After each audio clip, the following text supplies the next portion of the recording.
অন্যের ভিডিওতে গিয়ে যদি আপনি কমেন্ট করেন আর সেই কমেন্টে যদি কেউ রিপ্লাই দেয়, তাহলে আপনার পেজটা কিন্তু সাজেস্ট ফর হতে যায় এবং প্রচুর পরিমাণে ফলোয়ার বেড়ে যায়। আসসালামু আলাইকুম। তো আজকের ভিডিওর টপিক থাকবে যে কিভাবে আপনাদের পেজে ফলোয়ারগুলো আপনারা বাড়াবেন। তো ঠিক আছে, তো আমি শুরু থেকেই বলছি যে আপনারা যখনই ফলোয়ার বাড়াতে যাবেন, আপনাকে দুইটা উপায় আপনাদেরকে ফলোয়ার বাড়াতে হবে। নাম্বার ওয়ান, নতুন পেজ খুলে কিন্তু ভিডিও ভাইরাল করা খুবই কঠিন। ঠিক আছে, যা লাখে একটা মানুষকে হয়তো মেলে আর মেলে না। তো এই ক্ষেত্রে আমাদেরকে কমেন্ট বেশি বেশি করতে হবে ফলোয়ার নিয়ে আসতে গেলে। তো এখন আসেন কাদের ভিডিওতে গিয়ে আপনি কমেন্ট করবেন। আপনি যে ক্যাটাগরির ভিডিও মেক করেন সেই ক্যাটাগরির ভিডিওতে গিয়ে আপনি সুন্দর সুন্দর কমেন্ট করবেন, ভিডিও রিলেটেড কমেন্ট করবেন।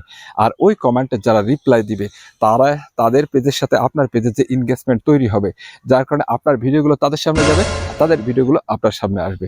এখন আপনি যদি আপনার ভিডিওগুলো অন্যের সামনে পৌঁছাতে চান, তাহলে আপনাকে বেশি বেশি কমেন্ট করতে হবে। তো আসেন 3টা উপায় আপনাদেরকে বলবো কমেন্ট করলে কি লাভ হয়। কমেন্ট যত বেশি সম্পন্ন হবে, ঠিক আছে, তত বেশি মানুষ এটা দেখবে। এখন দেখেন ফেসবুক কিন্তু সেই কমেন্টগুলো বারবার টপ লেভেলে রাখে। আপনি অন্যের ভিডিওতে গিয়ে যখন সুন্দর একটা কমেন্ট করবেন, সেই কমেন্টটা যদি মানসম্মত হয়, সেটা কিন্তু সবার উপরে উঠে দেয়, সব কমেন্টের উপরে উঠে দেয়। তো যাই হোক, দ্বিতীয় নাম্বার আসি, রিপ্লাই আসলে, ঠিক আছে, অ্যালগোরিদম তোমার প্রোফাইলটাকে গুরুত্ব দিবে।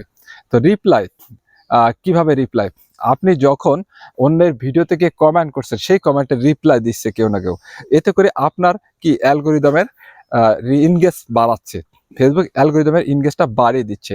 এখন আপনার পোস্টে যারা এসে কমেন্ট করবে, সেই কমেন্টগুলো যখন আপনি রিপ্লাই দিবেন, তখন প্রত্যেকটা কমেন্টের রিপ্লাইয়ের জন্য একটা করে এনগেজমেন্ট তৈরি হচ্ছে। নাম্বার 3তে আসি, ঠিক আছে,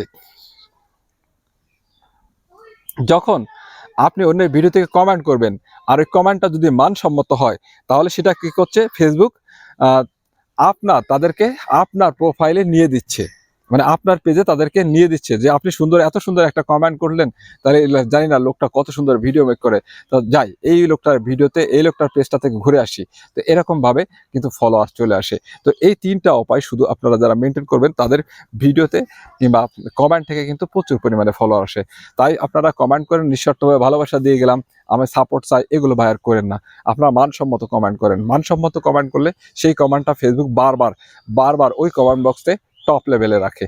আর টপ লেভেলে রাখা মানে কি, ওই কমেন্টের পরে প্রচুর পরিমাণে রিয়াকশন পড়ে, রিপ্লাই কমেন্ট পড়ে, এতে করে আপনার পেজে প্রচুর পরিমাণে ফলোয়ার বাড়ে। শুধু তাই নাই, ঠিক আছে, শুধু কমেন্ট নাই, গঠনমূলক কমেন্ট করো। রিপ্লাই পেলে ভদ্রভাবে বা আগ্রহ দিয়ে উত্তর দাও। ঠিক আছে, দেখবে দিনে দিনে তোমার ফলোয়ার বেড়ে যাচ্ছে আগুনের গতিতে। আপনি যদি আগুনের গতিতে ফলোয়ার বাড়াতে চান, তাহলে অন্যের ভিডিওতে গিয়ে মানসম্মত কমেন্ট করেন। তো আশা করি আমার এই টিপসগুলো আপনাদের যদি কারো কাজে লেগে থাকে, তাহলে অবশ্যই একটা কমেন্ট করে যাবেন, কারণ আপনার একটা মূল্যবান মতামত আমাদেরকে উৎসাহ যোগায় ভালো ভালো ভিডিও মেক করতে।